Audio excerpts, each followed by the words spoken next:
everybody. Governor Walls here. My 79 International Harvester Scout and my 5-year-old Black Lab Boxer Scout. Uh, Everything works on here except one thing I'm still tinkering with, cruise control. So I'm going to show you how to fix that. At the same time, we talk about creating an opportunity economy so that everybody can get the opportunity to thrive. So come here, take a look at this. I'll show you how this thing works. It's fascinating how the cruise control works on these old vehicles. All right, here we go. 345 International motor, no computers, all analog. And this is the cruise control. This thing works on vacuum, pulls, and this is ingenious. This arm is just a chain that slides back and forth inside this arm. And when it's working, works within a couple miles per hour. If J.D. Vance, along with Donald Trump, get the opportunity, the folks getting the tax cuts are going to be the billionaires. They don't care about fixing the cruise control on a 79 International because they can buy whatever they want. Middle-class folks are the ones that need the tax cut. That's what a President Harris administration will do. Vice President Harris and I believe a lot of values, and one of the biggest value that we share together is when the middle class is strong, America's strong. This thing, old school carburetor, you can always tell something about somebody's maintenance when how clean their air filter is. Look, to be able to work on this thing, you got a manual. It shows you exactly what to do to fix things on this. Donald Trump and J.D. Vance have a manual too. It's called Project 2025, and it's a way to stick it to the middle class by giving tax cuts to the wealthiest, rigging our economy to make it more difficult for people. Look, they didn't give me a manual for this if you didn't plan on using it to fix your truck. They didn't create that Project 2025 just to have it set around as a doorstop. My pro tip of the day is silicone-based things around rubber. Best thing. You get the wrong material on this stuff dry rots out, and this is like really hard to find. So make stuff last, invest in it, just like you hear this administration under President Harris. Investing in the middle class will make a strong America in the long run. Thanks for watching, everybody. If you need to fix the analog cruise control on your 79 International, this is the place to come. And if you want to know what investing in the middle class in a strong America looks like, follow the Harris Walls campaign for more. Wow, that was unique. I tell you, they call him Coach Walls, but that was pretty unique, wasn't it? Welcome to Let It Be Known. It's good to have you this morning. So much uh, going on over the weekend. By the way, anybody see the Northern Lights? Everybody's talking about that, and I'm like, I saw pictures. I didn't see it. I missed it. I saw pictures. Um, Several things this morning. And speaking of Harrison and Waltz, a question for voters, a conundrum, if you will. Can you trust someone who doesn't pay their bills? Can you trust them to lead the country? We're going to talk about that this morning. And also, we talked about this last week, and the verdict it's in. The former Dallas police officer Amber Geiger has been denied parole. We'll uh, talk about that as well. And a mother's pain, having already lost her two other children, the mother of Broadway dancer Zelig Williams is praying he's alive and returns home. The dancer went missing on October 3rd, and we're going to get into that case this morning. As well, it's the middle of the month, and it is Domestic Violence Awareness Month. And it should be noted that Black women are 6 times more likely to be killed in this country than white women. We're going to discuss, break down some domestic violence facts. Eh, First, of course, Warren G says it is Happy Monday, and he and his family safe, he says, from supporting, liking, or voting for a 34-time convicted felon who was found liable for sexual assault and convicted of fraud, massive business fraud. And Mike V noticed Roland Martin's interview this morning with the vice president, the Democratic nominee Kamala Harris. It is what's refreshing. About that, Mike, is you're right, it is refreshing. But what makes it refreshing, one of the things that makes it refreshing, Roland Martin is black owned, black operated. And it's the first time since she's hit the campaign trail, um, discounting discounting the blogs, I guess. Maybe you can and can't discount the blogs and podcasts, but basically, this is the first Black-owned news outlet that she has sat down with her campaign. Roland has done constant work on fighting misinformation and disinformation, and so and we know that the Harris campaign is uh, they finally have responded to Roland's constant uh, battle of against misinformation and disinformation, and doing a really great job at it too, and going after the likes of people like Megyn Kelly and others. And so he had a 30-minute interview. Of course, the Black Star Network, Roland's network, will be carrying that, I would imagine, for the most part all week, if not throughout the rest of the campaign. But he's been on the road. He's been doing the footwork, been doing the leg work before. Even before that, he was doing the other work, the meetings, the phone calls, the perpetual. Hey, y'all can't leave out the Black-owned media when it comes to um, interviews, when it comes to advertising. Recently, I mean, we brought the story. The vice president's campaign reached $1 billion, and Roland Martin, uh, he's a lot like Al Sharpton in that sense. He is not to be denied when it comes to, hey, you gotta spend some of that here, and so and he's earned it. It's not that, and they haven't given him anything. I don't think they've given him anything. I think he's earned it with his uh, constant, like I said, hard-hitting news reporting on the campaign, on and it's not that he goes all softy for her or Democrats. I think Roland calls out whoever he needs to call out, which is what a journalist's supposed to do. And when you lead a network, and he's not only the personality there, but that's his network. And when you lead it, you have to um, you have to be firm, and you have to get in these people's faces. Can't be It's no time to be passive. We are in different times, folks. No time to be passive. It's got to go for the gusto. And Roland does that. Does exactly that. Yeah. No, my picture is falling apart. She says, I'm not seeing it on my end, unfortunately. I wish I could see that. Um, Bobby Henry says, right on, Roland. Yeah, I mean, listen, the man, you got whatever you might think of Roland. Um, he's on point with his broadcast, and he's on point with this when it comes to doing business. And he's not to be denied, and that's the way we all have to be. I'm sorry, that's what we have to do. We have to black owned entities, and there's only a few. There's only a couple. We got to stand up and show that backbone that got us here, because it was backbone that got us here. Um, RNG says Jesse Jackson comes to mind. He made white folks spend money and hire black people.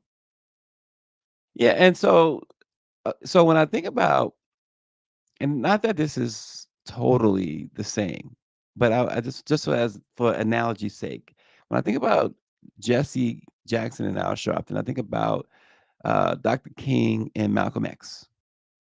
Um,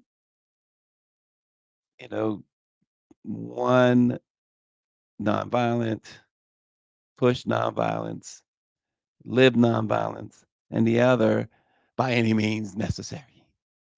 And Jesse, he wasn't necessarily as that passive, and I'm not calling King passive, um, but he wasn't as aggressive I don't from what I've seen, as Al Sharpton has been. And so Roland Martin is probably the most aggressive of all of the black, owned, entities, including us, including the black press. So, you have to. You just have to. Yeah.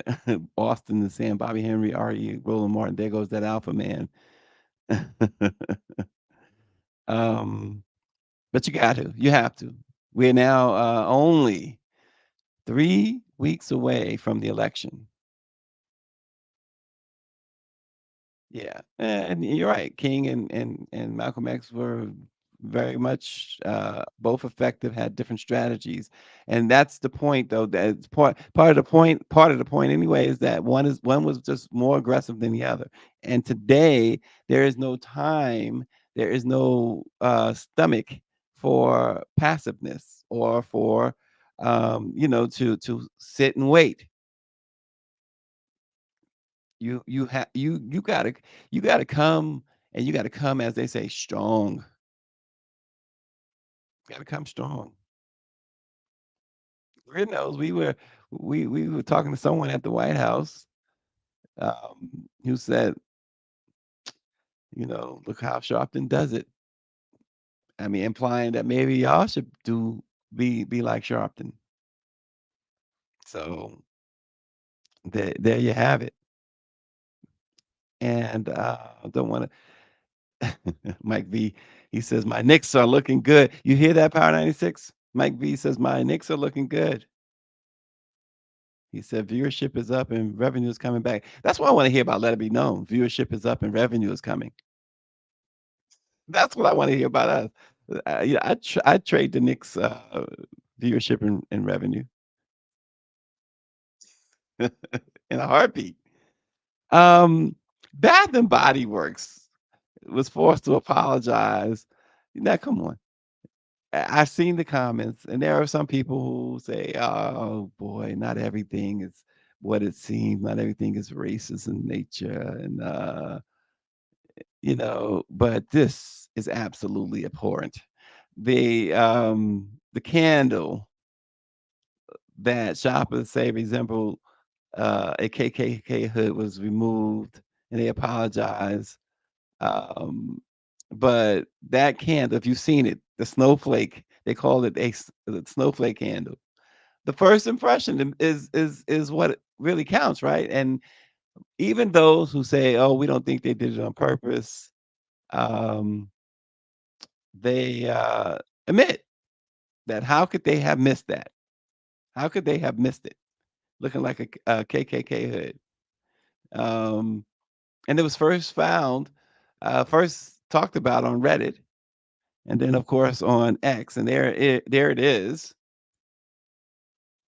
And some people called it a clandle. It's like, come on.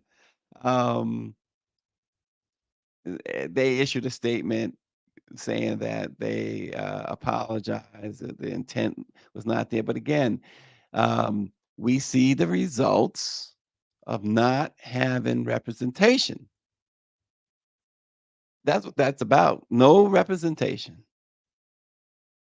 I mean, unless the person sitting across the table was Byron Donalds or Tim Scott or Clarence Thomas, they had no black person there. I mean, come on, look at that. There's no black person in the decision making at Bath and Body Works. Um, that's just how it's. You couldn't have missed it. Come on, they knew what they were doing.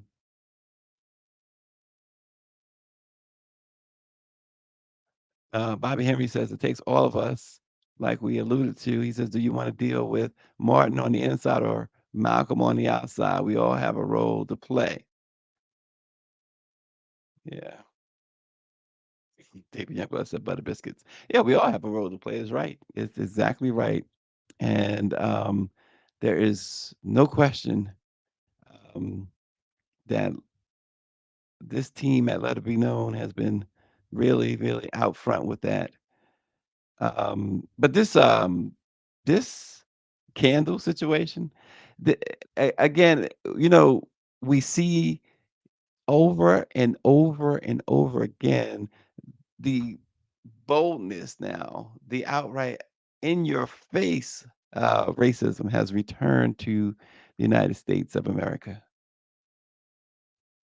And this excuse, we didn't mean to offend anybody. And they say the one of the worst apologies is when they say, if I have offended you. And speaking of the election, yeah, so here's something, folks. Um, before we get to, I gotta read Orange E's comment. He says, "I can't wait for Dr. King's holiday. All of the companies that have dismantled DE and I, their message will be um, downright hypocrisy." Yeah, absolutely, absolutely. Bobby Henry said, "Return to it. It never left." Yeah, it never left. But what I'm alluding to, Bobby, is the fact that it has now become so in your face, so bold now. They have really, really thrown away the pretense. So here's a question. With all the questions, now I saw a poll. NBC had a poll that's out, came out yesterday. It's on their site today that the presidential race is neck and neck. We saw the uproar over former President Obama's comments and all of that. We talked about the $1 billion raised by the vice president's campaign. But here is a question. As Donald Trump continues his campaign, the pressing question, one of many pressing questions, but we're going to tackle this one question this morning. Can America trust a president who doesn't pay his bills? During his third rally last week in Erie, Pennsylvania, Trump left without paying again. Erie city officials are still tabulating the costs from the September rally that he had there, but he already owes the city over $40,000 for past visits, dating back to 2018. His financial footprint, though, extends well beyond Erie. Four other cities, El Paso, Texas, Spokane, Washington, Michelob County, Montana, and Mesa, Arizona, are waiting on a combined total of almost $1 million in unpaid costs for local law enforcement and public safety services tied to Trump rallies. As we said, these outstanding bills, they date back. We mentioned 2018, but they date back even further to 2016. And then on top of that, Trump brushed off those concerns about paying even workers who stayed overtime. He says, I wouldn't pay it. I wouldn't pay overtime. Voters got to consider that Trump has faced other financial and legal issues. We know about the criminal issues, right? He's filed for business bankruptcy, of course, at least four times. And he called that financially strategic. So part of his strategy is to go into bankruptcy. He's told you that. Pam says, "Well, I guess he will be filing bankruptcy again." Currently, we know that he's contesting a $464 million civil fraud judgment, and of course, the jury twice found him liable for sexual assault, and they ordered him to pay 100 million, almost $100 million in that case. He hasn't paid. We know he's been convicted on 34 felony charges and continues to await if he loses the election, he's gonna be facing at least 50 other criminal charges. And then they tried to pass the buck now. All of a sudden, his campaign is saying, well, you got to talk to the Secret Service. They coordinate all of this stuff. But a Secret Service spokesperson clarified that it's not our bill. Mesa City, Arizona spokesperson Anna Priera noted that the city felt obligated to ensure public safety even without a prior agreement with Trump's campaign. She expressed that taxpayers deserve to be compensated, and other city officials said the same thing. Um, Now, there are a couple of others who have unpaid campaign bills dating to 2016, Bernie Sanders and Hillary Clinton. But those amounts, we're talking about, in one case, $15,000, in the other case, about $40,000. They are significantly smaller than the nearly $1 million that Trump owes and continues to rack up these bills. And this is what again, he says no overtime. He says, he said, I'd get other people in and I'm not going to pay it. I wouldn't pay it. You worked for me, but I'm not paying you because you stayed over and worked extra.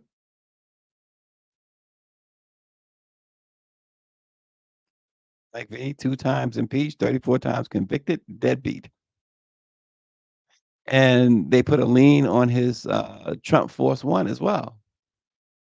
Trump Force One. What a narcissistic thing. I mean, come on, Trump Force. Mm, The force, I'll tell you what's with him, according to Bob Woodward, a whole lot of gas.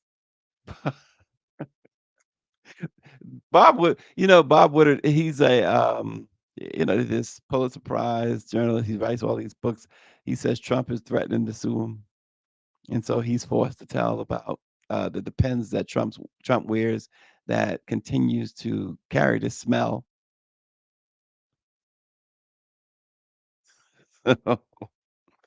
um, that's according to Bob Woodward. It's just amazing stuff, isn't it?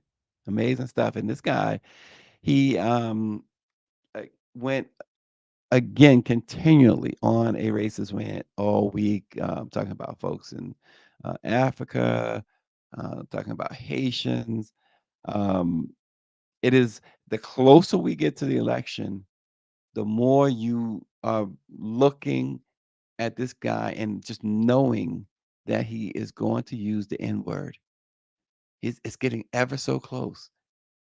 You could tell he's holding back, but he's going to use it because he's getting more and more frustrated.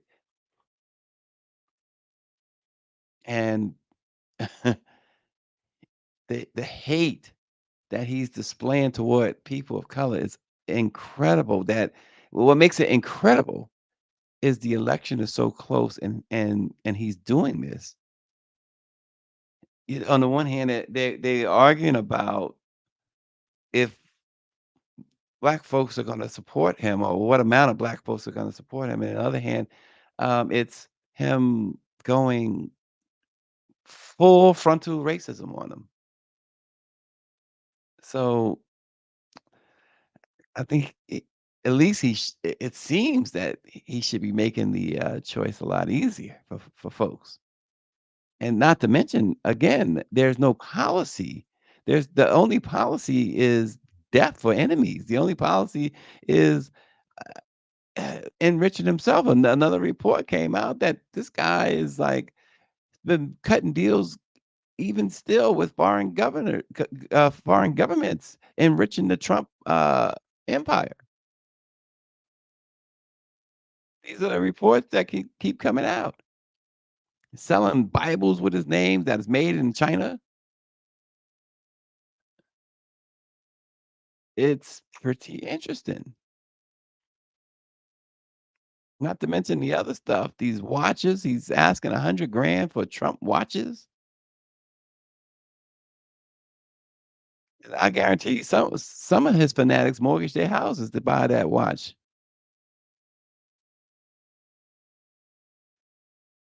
Then you see that a lost Trump interview from 1989 comes back to life. They say these lost interviews, but you don't have to go back to 1989 to see just the type of person this guy has shown himself to be. Yeah, Mike V, I don't see it either. Mike V says, I still don't see how he gets away with talking to these foreign entities and still not under investigation for this. You saw the thing where he sent Vladimir Putin all of the COVID tests when America couldn't find any. This guy, wow. You talk about diabolical. He'll bring back the alien. He's like, listen to this guy. 1998. Can you imagine?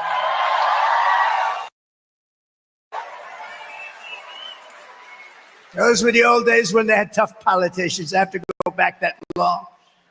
Think of that, 1798. Oh, it's a powerful act. You couldn't pass something like that today. Today, we're politically correct.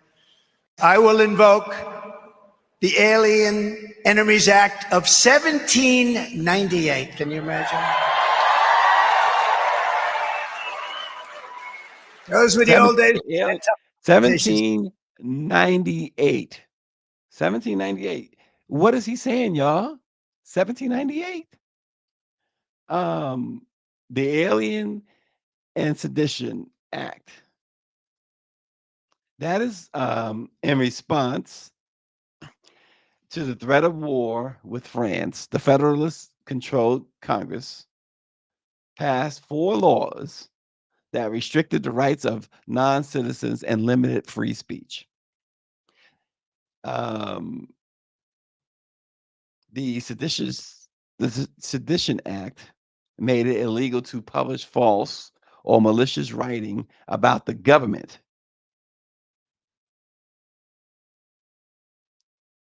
But he wants to go back to 1798. And as Thorne G says, 1798, and black celebrities that support him are quiet about that. Bobby Henry says the law of attraction applies to Trump and his supporters. They are all alike. Mike V says they should confiscate his properties in New York and put all the migrants there. But again, you heard Mr. Butter Biscuits, as they call Byron Donalds, romanticize about how great the family was during the Jim Crow oppression. They have explained to you in no uncertain terms who they are. So, folks, you could be mad all you want about well, the what has that side, what has the Democrats done for these people? What has Austin says we've been duly warned. If he wins, no one can claim he or she did not know. The problem is, and he mentioned celebrities, and I've said this before. The problem with these celebs is that they believe that, okay, well, if all that comes to pass, I'm good, I'm rich, I'm famous. Folks, I think Taraji P. Henson gave y'all a wake-up call about that. She, she told you that it meant you guys too. You heard that saying, the bigger they are, the harder they fall. Well, y'all got a whole lot more to lose than the average Joe. Your mansions and yachts and you got all this money. Power 96 got his under the mattress, we know. But you got all this money in these banks. Remember, I would really encourage you guys, you multi-millionaire, billionaire, black celebrities, to look at the rules of the FDIC. Look at the rules of the FDIC, and I mean the fine print, because this man just told you about this 1798. There's other things they could do in 1798 that he's gonna try and implement if he's back. And um 17, believe me, they they didn't want you owning property or anything, but to look at the rules of the FDIC. The FDIC says they will insure your money up to a certain amount. What is it, $250,000 or whatever it is? But the fine print says that $250,000, based on the shape of the government, the conditions, and no doubt the direction of either Congress or the president or both, they can determine how to disperse that money to you. 250,000 is the most. So these people, they got millions in the bank. So they lose all of that except for 250,000, right? The 250,000 can be dispersed in increments as little as $1 a year. Look at the fine print. Think about that. Think about it. Former Dallas police officer Amber Geiger has been denied parole 6 years after she murdered Botham Jean. And Allison Jean, Botham's mother, says she's breathing a sigh of relief. She says, "My family feels a sense of relief having gone through the process and made a strong petition for denial. So news coming in that the board considered our petition is a sense of elation, a sense of relief." She was up for parole. And here's the thing. Botham's mom said that the parole date was her son's 30, would have been her son's 33rd birthday. They only gave her 10 years, and I say only because it was a murder. And the mother pointed out that it was a murder of an innocent man in the comfort of his home doing nothing wrong. Of course, you remember she told police that at the time she confused Botham's apartment with her own. And of course, her body-worn camera was not recording during the shooting because she was off duty. Uh, She appealed her conviction and lost her appeal 2 years ago. But 10 years. She got 10 years for cold-blooded murder. And she wanted to get out. And she would, if they would have granted her uh, petition, she would have walked out of prison yesterday. Yep, she will be RNG up for parole again next year, and she will be released after serving 8.5 years, regardless of what the parole board says. And I still, I still believe that there's a lot more in that story. There was some sort of history between her and Botham Jean, which led her to do what she did. Somehow, she targeted him for some reason, and she came up with this ruse, and which she thought, I mean, look, what she knew what she had going on her side. The fact that she's law enforcement, she got all this privilege. She's, look at that blonde.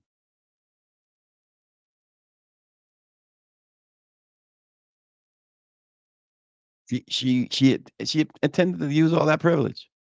There's no question about it.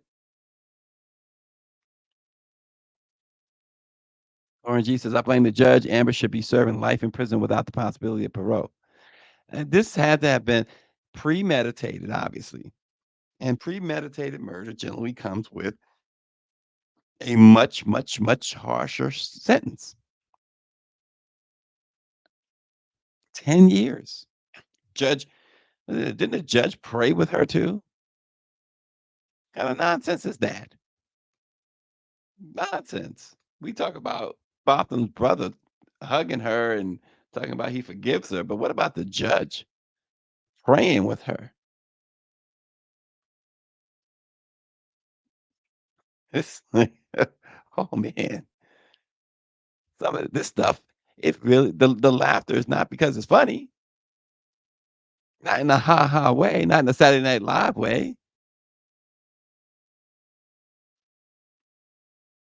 It's just it's a woo.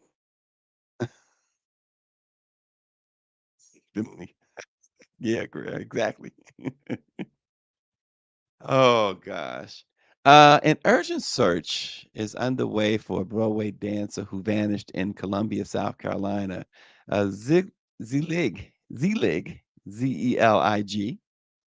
Williams, who's 28 years old, was last seen leaving the home he shares with his mother on the morning of October 3rd. The Richland County Sheriff's Department said they have no trace of him since October 3rd. His mother's pleading with him, "Please come home." She says, "I want you home with me." She's lost her other two children, and you could just imagine what she is going through right now. Zelig, his friend in New York, said she received an SOS cell phone alert from his phone indicating a car crash on October 3rd. He was spotted driving in the area of Congaree National Park, about 17 miles outside of Columbia, according to the sheriff's office. And his car was later found in a parking lot near the park with no signs of a crash. Um,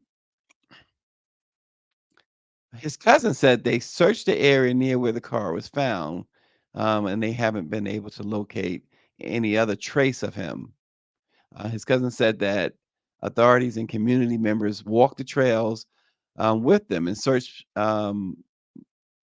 using ATVs and drones, and there's been no sign of him. Zelig Williams recently performed in productions of Hamilton, MJ the Musical, and Hugh Jackman's 2019 tour of The Man, the music, the show. Um, Hugh Jackman has gotten into the act as well. He's asking anyone with information to contact the police. He put on social media that we love you and are praying for your safe return. Um, his mother said her son is her only child left. As we noted, her two daughters died in an accident some time ago. And his mother said that he became a dancer because of his sisters. She said he loved dance because he said he feels his sisters are near him. And now she says it's just uh, me and him, so I want him home. The sheriff's office is urging anyone with information to call 803-576-3000 or contact Crime Stoppers at Crime SC or crimesc.com or 803-576-3000. So we certainly hope for the best in this situation. Um, Sad situation there. This young dancer, Mike V says that I'm curious to know if they have ping the cell phone or use. Uh, gee, I can't read that word, Mike, but footprint in their search.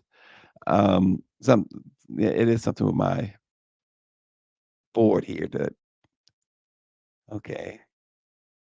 Yeah, I can't see. But anyway, um, this guy is just 28 years old, this young man, and his mother is heart sick right now.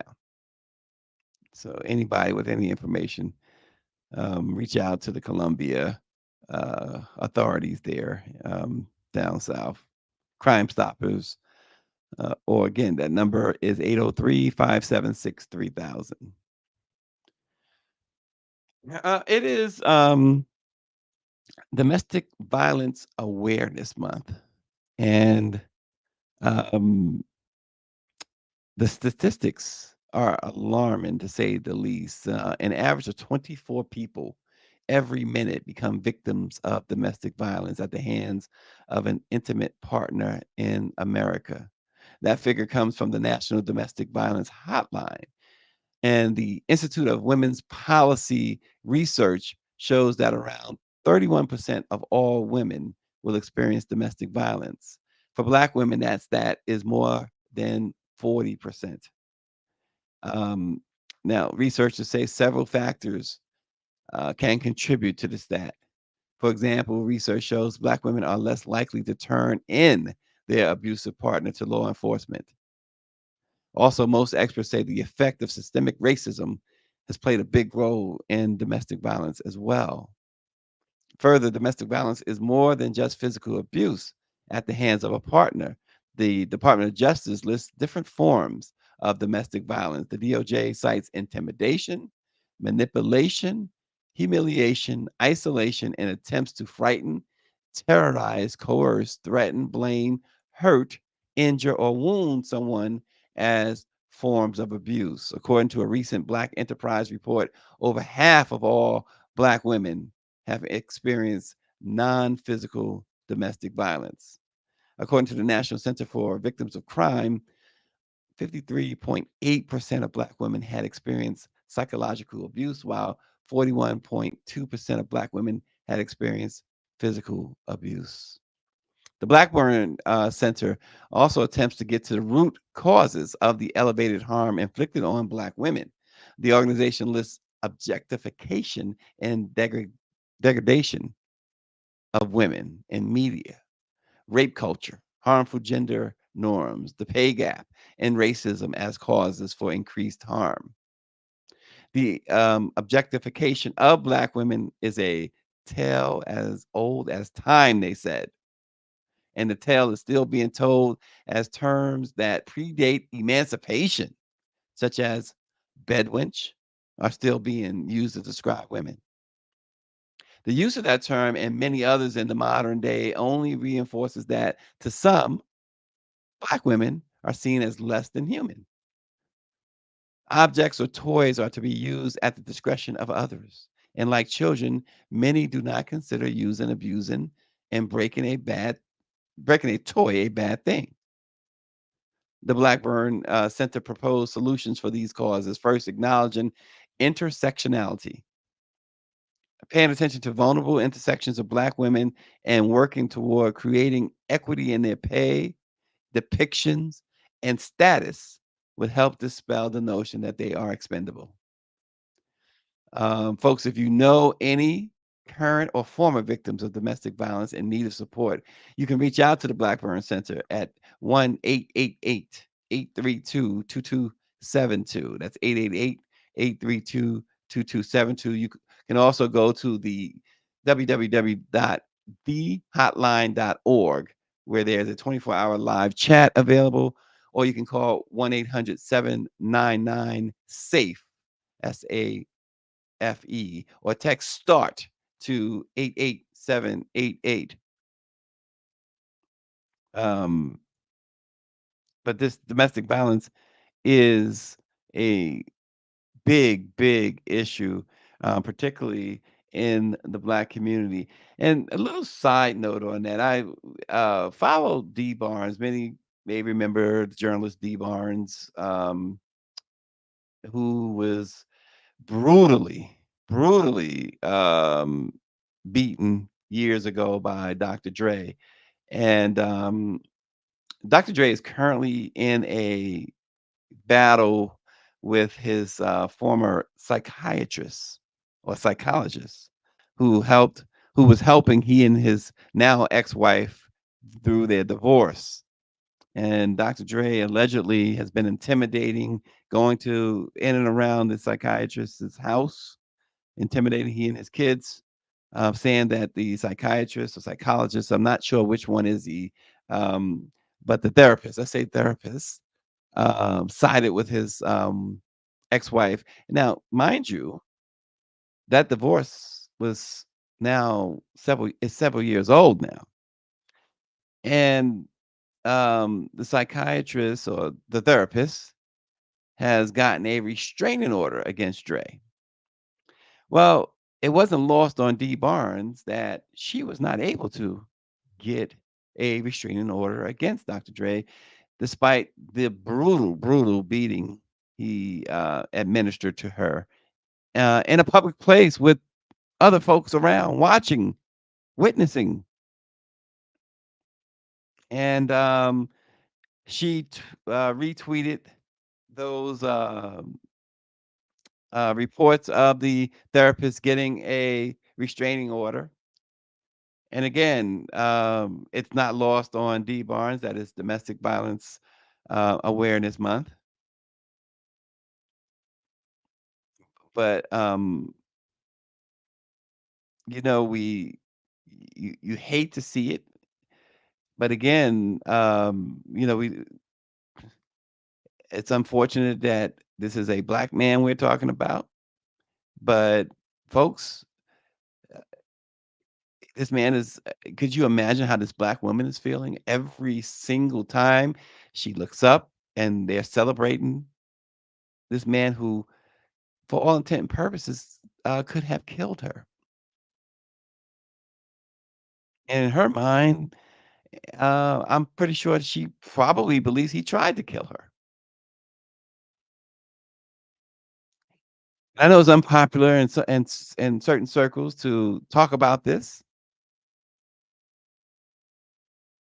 and it is Domestic Violence Awareness Month, and she was a victim. And they have these hotlines, thehotline.org, hotline.org. You can text START to 88788, or you can call 1-800-799-SAFE. And if you don't want to do any of that, you can go on thehotline.org, and there is somebody available 24 hours to chat online.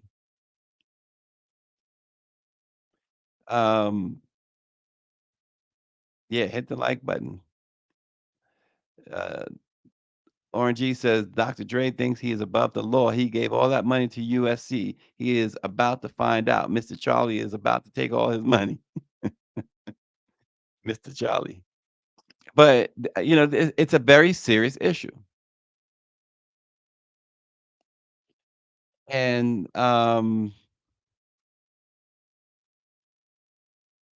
there are too many victims, black and white, but certainly and in other ethnicities and races,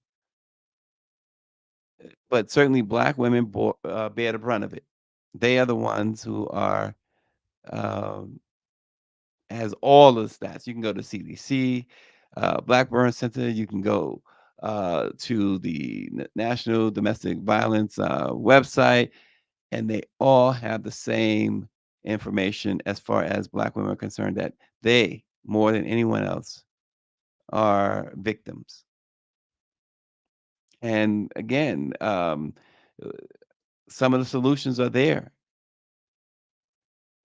Equity in pay, depictions and status, and um, this objectifying, this objectifying um, has to stop, because it according to the experts who track this stuff, that is one of the things that ultimately leads to domestic violence. So when you got somebody just, oh girl, you hot, you this, you that, you all that, constantly, he may very well one day turn out to be your abuser. And we know that it's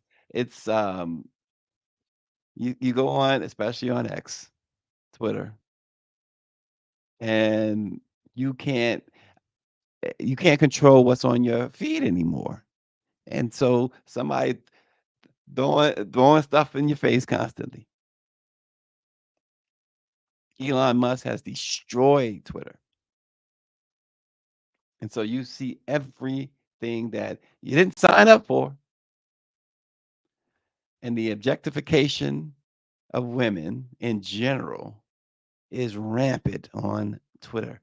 And folks will say, well, some of these women do it themselves too. Listen, women are more free with their body. They're more comfortable, I guess, nowadays than they've been in the past of showing what they got. It still is not an invitation to abuse, no matter what.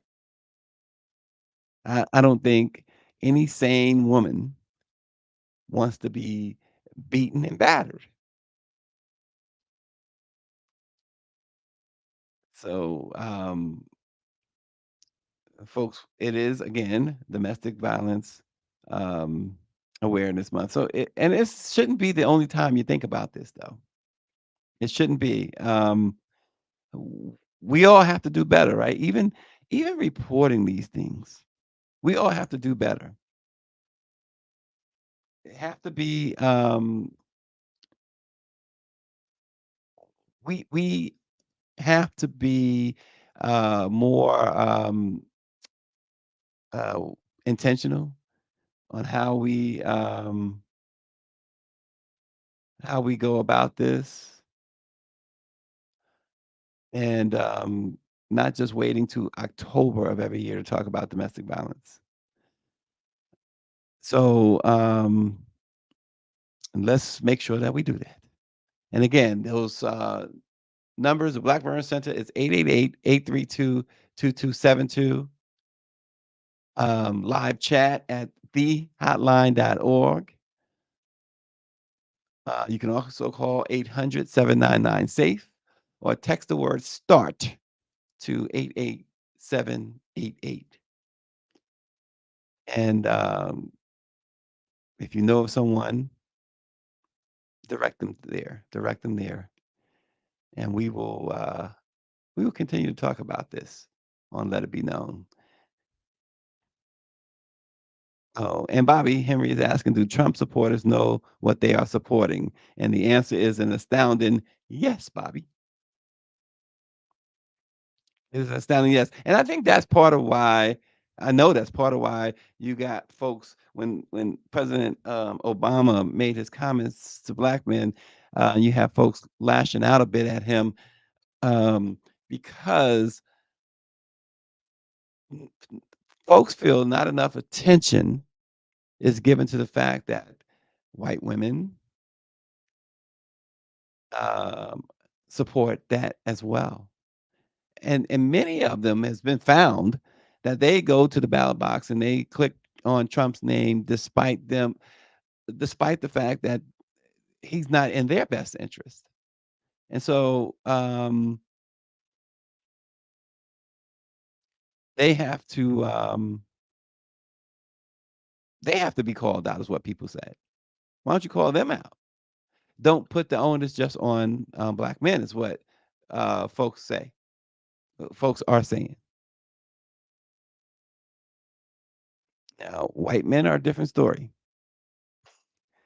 for the most part. I mean, there are a number who are now supporting the vice president, or who's not supporting the former president Trump. But they're in lockstep. But I think that it's a fair point to say, with the same vigor that Obama urged black men, went after them, is that same vigor that they should be doing with particularly the demographic of white women. Because sometimes you have to shame someone into doing what they're uncomfortable doing, even though it might be the right thing. So we'll see over the next few weeks. Folks, again, subscribe to our YouTube page and share it with others. and we appreciate you as always. Thanks for watching Let It Be Known, and we will see you again tomorrow.